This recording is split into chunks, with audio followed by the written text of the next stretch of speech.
Hello, my name is Godric Jackson. Welcome to Wisdom Share 777.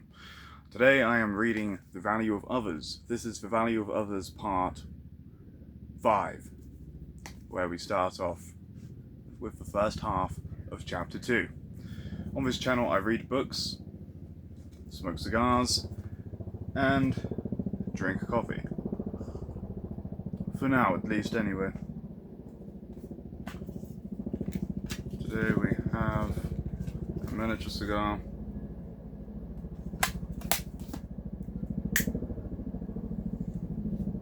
and a helicopter passing overhead by the sounds of it.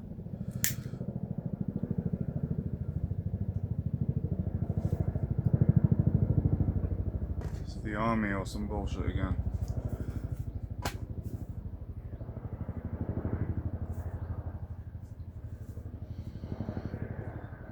We're starting on Chapter 3, actually.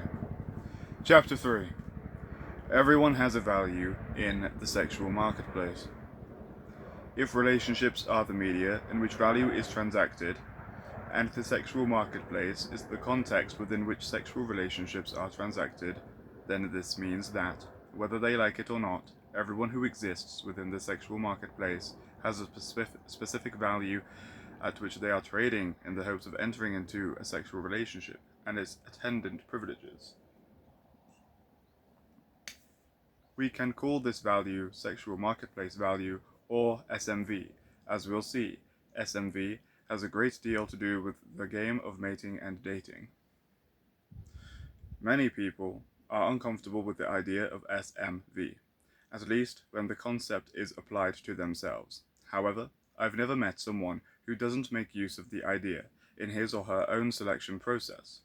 Such individuals may not be cavalier about their valuations, but they seem to have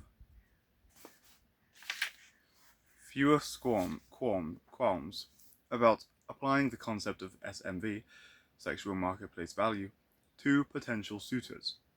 When well-meaning friends tell you that you could do better, they are referring to sexual marketplace value, if not as a number, then at least as a quantity. This is because, though people generally seek to exchange unequal goods, comparable valuations are a prerequisite for a non-coercive transaction.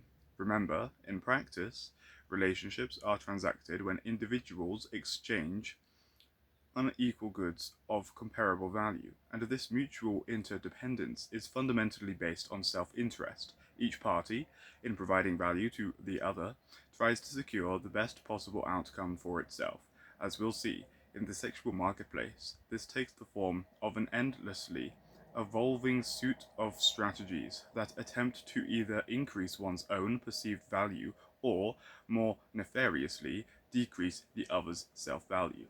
As I mentioned in my discussion of the captain's challenges and the passenger's prerogatives, much of the filtering that passengers do with respect to potential captains occurs well before captains even realize they are being considered for selection.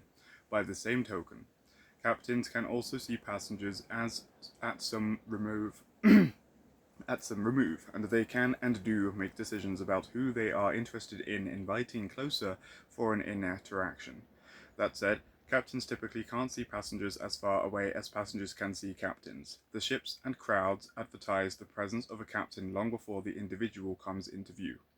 The important idea to understand here is that a great deal of the selection process occurs before the first interaction, and given, in many cases, the complete absence of more personally relevant information, SMV is the primary metric by which people make decisions at this stage.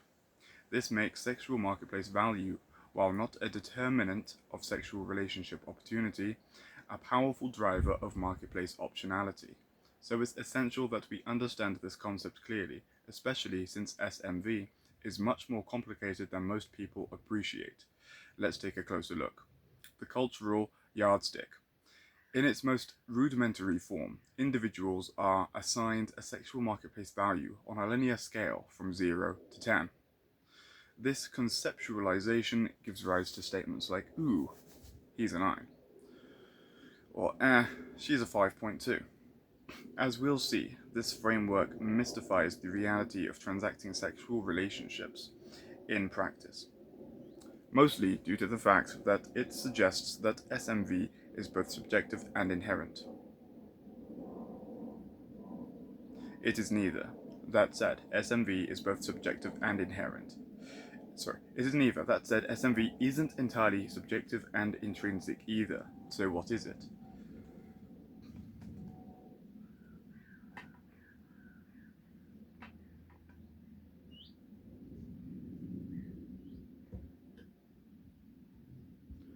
This conceptualization of sexual marketplace value is essentially a quantification of the degree to which a specific individual matches a given culture's archetype of an attractive man or an attractive woman.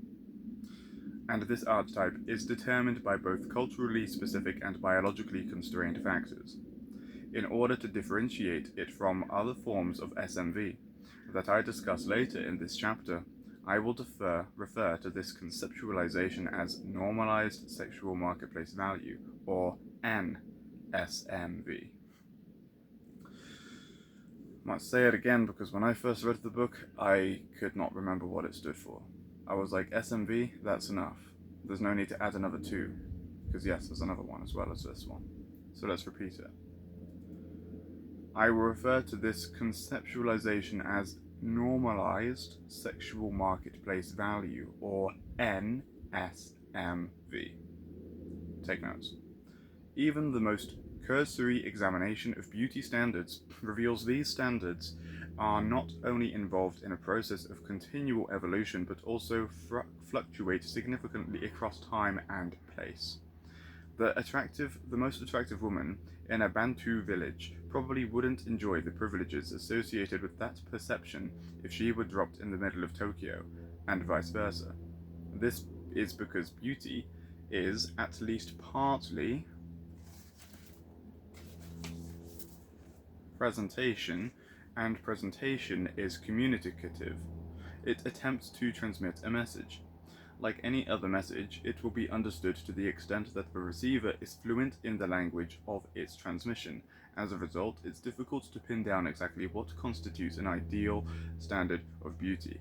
As these ideals can't really exist outside of the culture that elaborated them. That said, these standards are not entirely culturally relative either. Certain attributes tend to be associated with beauty archetypes across time and place. Such a low waist to hip ratio in women. Women with low waist to hip ratios are also more fertile and less prone to chronic disease. Source. Blah blah blah. Check out the sources in the original book. Higher shoulder to waist ratios in men, and higher facial symmetry in both. The ideal shoulder to waist ratio in men is 1.6. There was also a study done. In this study, the face artificially manipulated to be even more symmetrically than the most symmetrical natural faces was selected as the most attractive face, the overwhelming majority of the time. So, yes, attractiveness is based on having a symmetrical face. Is it equal on both sides? So, one time, I was in Mexico and I got stung by a bee. And I don't know if I've got an allergic reaction to bees, or whether this bee was just a fucking mutant, crazy, like, Mexican bee. But it stung one side of my face. No joke. You could put a divider up, and this side of my face looked fine. Totally normal. But this side was so fucking inflamed and puffed up. It looked like I'd been absolutely mushed in with a fist, like I'd been beaten. And a big, swollen, like, red eye, black eye, super swollen, I could barely see. And like my lip as well was like swollen, like my whole face, like my whole head was like expanded. It was fucked. But this side was all swollen up, big black eye. This side looked normal. And I was ugly as fuck. I did not want to be seen. I did not want to go out. And it lasted for days. So, anyway. Certain attributes tend to be associated with beauty archetypes across time and place, such as lower waist to hip ratio in women, higher shoulder to waist ratio in men, and higher facial symmetry in both, which strongly suggest that our perception of attractiveness is at least partly rooted in our biology and maintained through evolutionary pressures of sexual selection. For instance, one primary function of a sexual relationship is to create children, which can only be born by women and only within a certain reproductive window. This reality alone does much to explain why men, across time and place, tend to prefer younger women, as younger women tend to be more fertile and capable of bearing more children across a longer time frame. The fact that modern women, over the past 50 years, are waiting longer to have fewer children does little to change a sexual preference in men that has been cultivated by millions of years of evolution. Unsurprisingly, sexual preference in mate choice is significantly influenced by reproductive role. It's also important to appreciate that these standards are sexually dependent. While the roles of captain and passenger are technically gender neutral, the archetypal standards of attractiveness are decidedly not. This means that the same standards are used to measure the attractiveness of, say, male captains as of male passengers, which create opportunities for synergy and dissonance between marketplace role and biological sex that will significantly impact outcomes.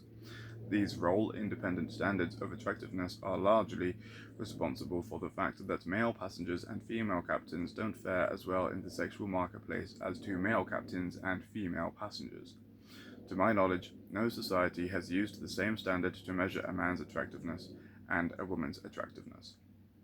If attractiveness were entirely culturally determined, and if a culture were highly invested in the notion of equality, i.e., interchangeability between the sexes, then these different standards would be redundant at best and inconsistent at worst. However, the gendered standards continue to exist even under these conditions because it's not possible to completely remove either factor, nature or nurture, from the calculus of desire. Campaigns to influence the culturally determined component of attractiveness, even if completely successful, would have only a fractional effect on the overall standards.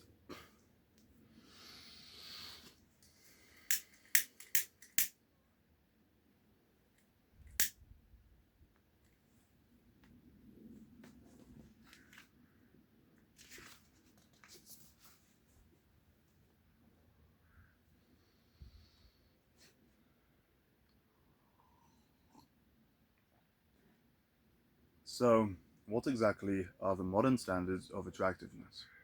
The ideal archetypes against which NSMV, normalized sexual marketplace value, is measured. It's an oversimplification, but it kinda breaks down like this. Men want Barbie, and women want all the things Ken doll comes with. As the recent film correctly depicted, Barbie isn't all that interested in Ken himself.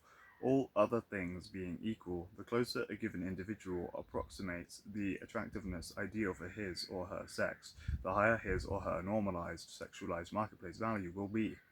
Obviously, this is a caricature. Remember, NSMV is a complex and evolving concept, but, like a caricature, it should exaggerate the most prominent features so they are easier to recognize. Let's start with male mate selection. For better or worse, male mate selection is visually dominated. Men highly value the physical appearance.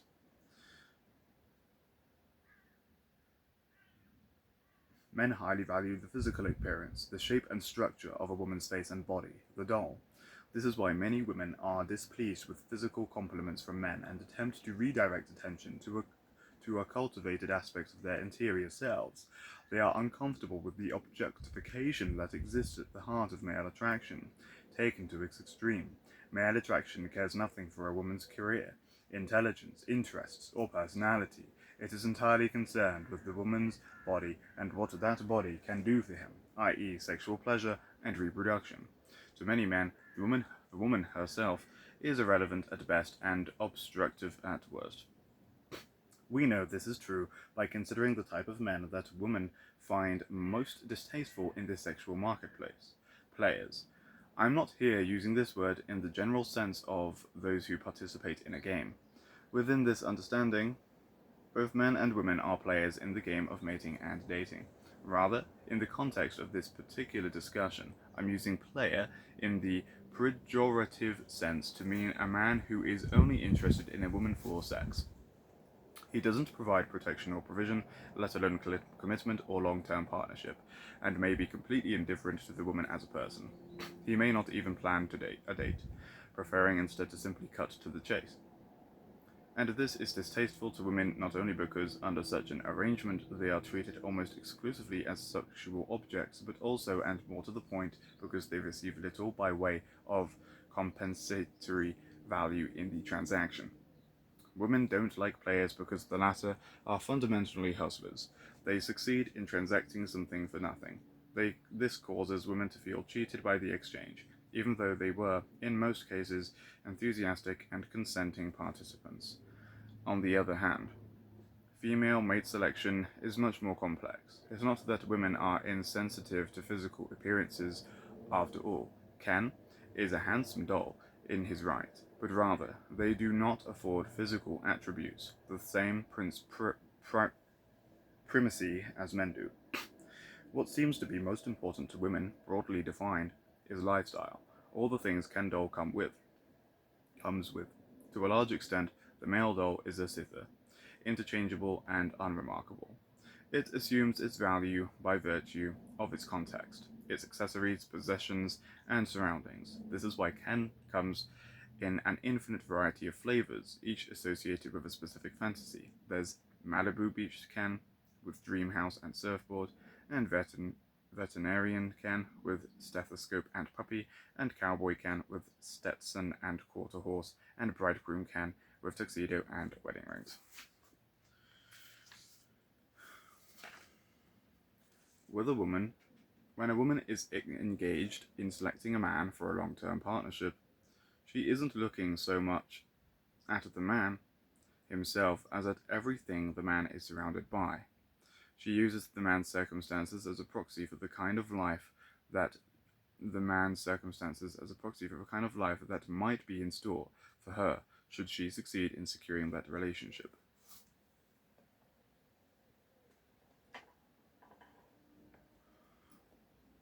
I need to perfect this fucking angle before I start recording.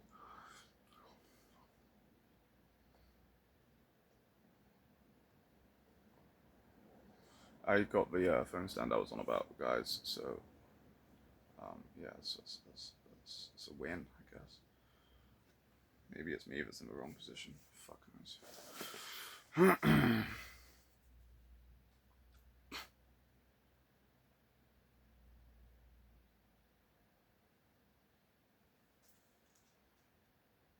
This is why, as attractive as wealth is to women, women are more directly attracted to emotionally compelling lifestyles, which typically, but not always, require wealth to elaborate.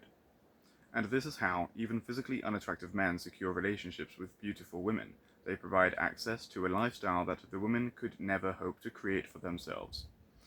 That the converse, i.e. a beautiful man in relationship with a physically unattractive woman, is so rare speaks to the general validity of these respective valuations. We also know this is true by considering the type of women that men find most distasteful in the sexual marketplace: gold diggers. Gold digger is a pejorative term for a woman who is only interested in a man for his lifestyle.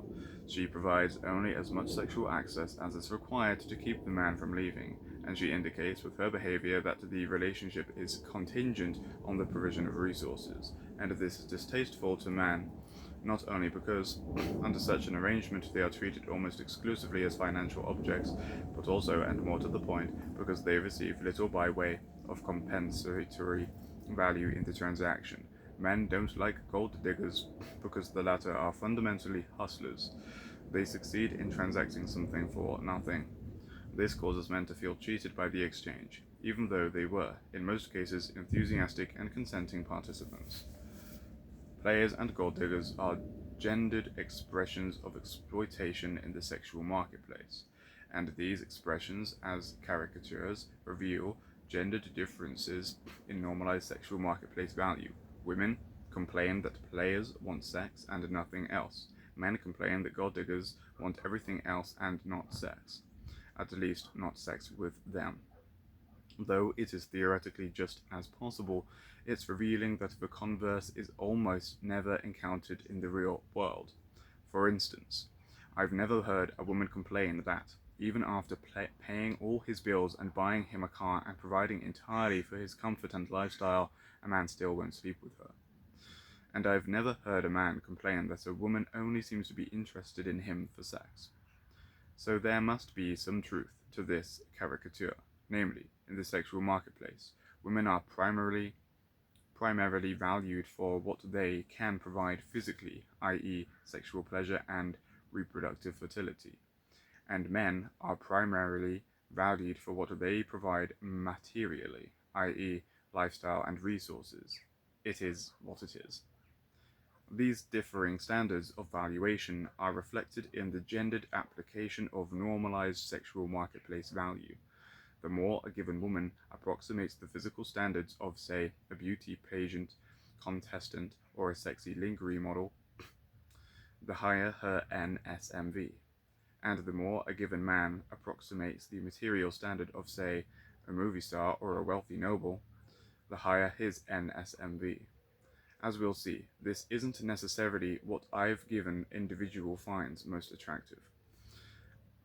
As we'll see, this isn't necessarily what any given individual finds most attractive, but if you listen to the murmurings of culture, this is what we have collectively determined to be the gendered paragons of attractiveness.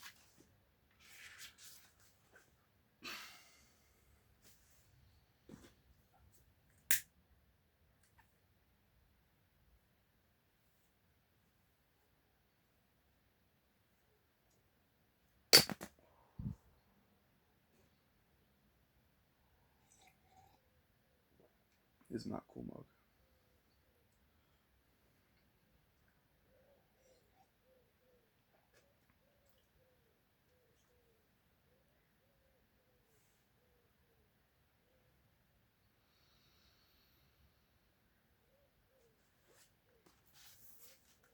Why is this important? More than any other single factor, the normalized sexual marketplace values of the individuals involved not only determine whether an interaction actually occurs down at the dock, but the relative costs associated with the negotiated relationship as well. People who fail to surpass certain NSMV thresholds are functionally invisible in the sexual marketplace, though these thresholds can vary considerably from person to person, and in the same person across time. What's more favorable SMV What's more, favorable SMMV gaps, i.e., when one's normalized sexual marketplace value is higher than the other parties, can both unlock relationships not available to others and secure relationships at less overall expense to the privileged party. And this, of course, is why we see so many social campaigns to influence what constitutes these paragons of attractiveness. The stakes in the game of mating and dating are very high. Those who do not succeed are afforded few reproductive opportunities, and that which they can secure must be purchased dearly. Those who, for whatever reason, despair of approximating their respective sex's attractiveness ideal will be priced out of the market unless the ideal can somehow be manipulated to reflect what they have to barter. The basis of fair trade. If people trade unequal of goods of comparable value, and if sexual marketplace value is grossly approximated using the metric of NSMV, then we can begin to make predictions about mating and dating behavior as it actually is practiced in the marketplace, in light of the differing standards by which men and women are measured, and the fact that men and women continually change across their lifespans, we can assume that there must be an age at which, all other things being equal, men and women attain to their respective peak normalized sexual marketplace value. We can also assume that these ages will be very different. In the sexual marketplace, women are primarily valued for their physical attributes, e.g., fertility, youth, and beauty, while men are primarily valued for what their material assets can secure. e.g., provision, security, and lifestyle. So we should expect women to reach their peak NSMV earlier in their lifespans, as fertility and beauty typically decrease as a function of time. The men to reach their peak in NSMV later in their lives, as wealth and status typically increase as a function of time. These expectations are confirmed in a myriad of ways. For example, the average age of people's sexiest man alive is 39 years old, while the average age of Maxim's Hot 100 winner is 24 years old. The average age of Mr. Olympia winner is 33 years old, while the average age of Miss Olympia, Miss Universe winner is 21 years old. And these discrepancies only widen when the individuals in question are being considered for a relationship. For instance, a recent study of revealed preference on a popular dating app found that, across millions of data points, women at age 23 were most attracted to men, while men at age... Right, okay. I kind of read it wrong. Across millions of data points, women at age 23 were most attractive to men, while men at age 50 were most attractive to women. Collectively, this evidence makes sense. At 23 years old, a woman is at her peak fertility, has many good childbearing years left, is often the most physically attractive she will be in her life, and may have few to no previous relationships. From a sexual and reproductive standpoint, a woman at this age is in her prime. On the other hand, at 50 years old, a man might have an established position in society, a fully developed career, some degree of renown in his field or beyond, a fair degree of wealth, and an emotionally compelling lifestyle. From a wealth and status perspective, a man at this age is in his prime. I understand that women generally want to be seen as baby factories about as much as men want to be seen as meal tickets. However, if taking offense changed how people mate and date, it would have worked by now. If people trade unequal goods of comparable value, then approximating gendered NSMV as a function of time should predict that certain pairings between men and women would be significantly more common than others. First, it suggests a rational basis for the older man, younger woman pairing. In no culture in the world is the woman's average age at first marriage greater than the man's, and while the size of this gap is at historical lows in the Western world, we see larger contemporary gaps in cultures that continue to practice arranged marriage or polygamy, as well as evidence of much larger gaps in the historical record cross-culturally.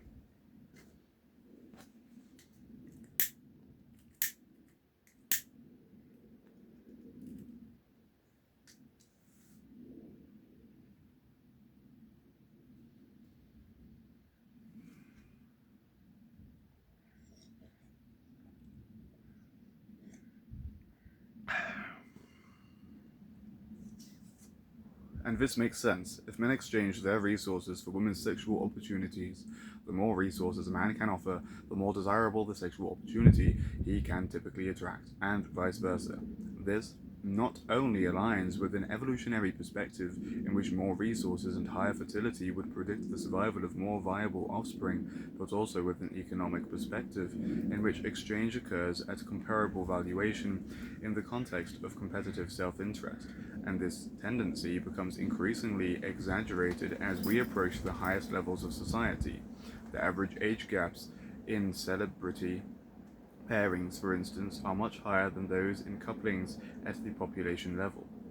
Taken to the extreme, we would expect the highest status men in any given society to maintain a harem of young and beautiful women, which is typically what occurs in cultures with the practice where the practice is allowed.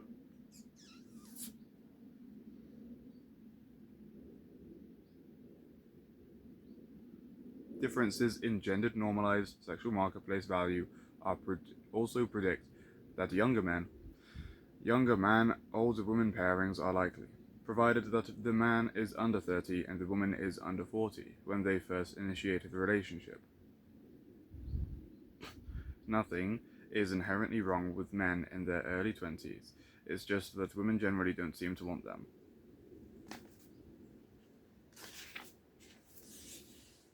This is likely because they still lack the resources, status, and lifestyle that would make them more compelling options for long-term relationships. And nothing is inherently wrong with women in their late 30s.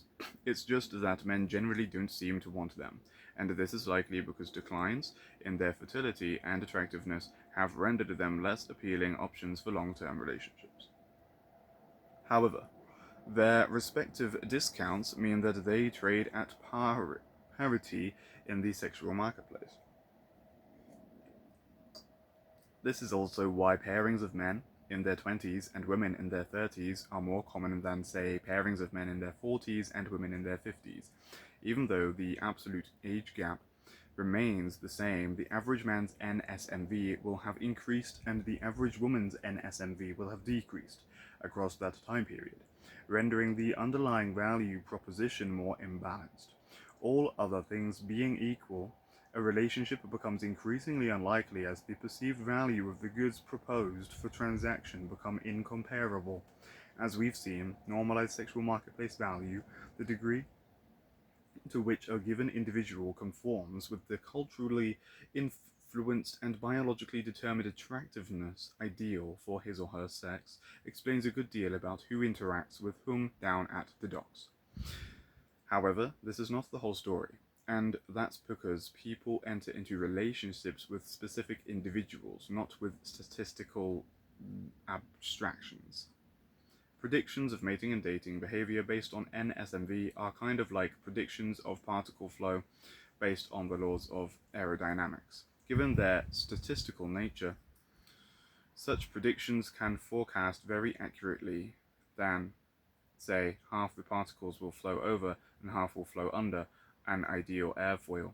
However, these same laws won't be helpful in predicting the movement of any specific particle over any specific airfoil. To do that, it would be necessary to look at the interactions involved on a different scale. That is the end of The Value of Others, Part 5. Next will be Part 6. We have begun Chapter 3, and I believe later on today I will record the next video where we will complete Chapter 3.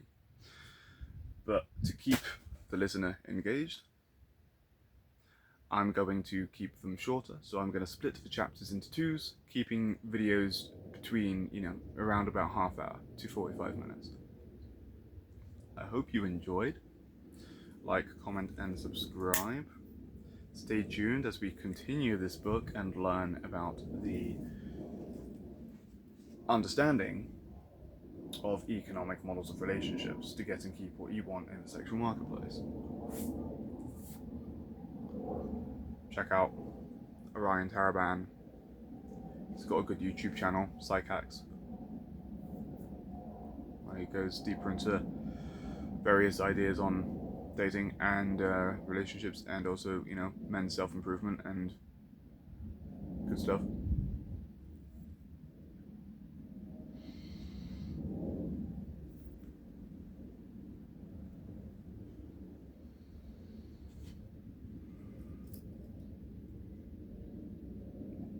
A cigar a day keeps the doctor away. A coffee a day keeps the tiredness at bay. Don't forget to spend some time in nature and read books. Also, what's in the bag? What's in the bag? Lucky dip. This is a sheep skull from the Welsh mountains. A trophy. Not a replica. Real bone, from a real sheep that lived and breathed on our earth. Warriors used to wear them into battle. Kings used to display them. Shamans used them displayed on their altars. The character and the stories it tells and holds within its structure, after time and death come by, this is what it remains. This is what nature, this is what God keeps behind as the blueprint of the animal. the stories, the life force, the character. Look at this guy. I sell skulls of animals and bones on my Etsy shop, and the link is in the description below if you want to check out and get yourself an awesome specimen like this guy. Signing out. See you next time.